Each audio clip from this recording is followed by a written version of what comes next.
সংকট তৈরি করেছেন তা না করলে ইতিহাসের বড় শিক্ষা হলো ইতিহাস থেকে কেউ শিক্ষা নেয় না।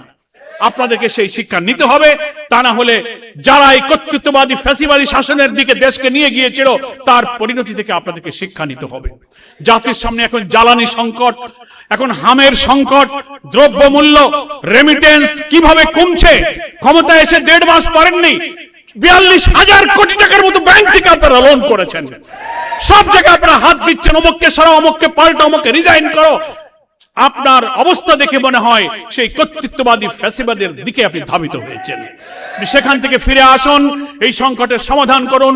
আজকে 11 দলীয় ঐক্যের এই জাতীয় সেমিনার আয়োজনের এটাই উদ্দেশ্য যে এই সেমিনারের যত বিদগ্ধ আলোচক যে মেসেজ দিলেন, আপনি কেবল বলেছেন হ্যাঁ গণভোট যেহেতু হয়েছে তাই বৈধ, তো এখন বলুন সংস্কার পরিষদ যেহেতু প্রেসিডেন্সিয়াল অর্ডার হয়েছে এটাও বৈধ, পরিষদের বৈঠক ডাকুন এবং জুলাই সনদকে বাস্তবায়ন করুন। সকলকে ধন্যবাদ। আল্লাহ হাফেজ। বাংলাদেশ জিন্দাবাদ।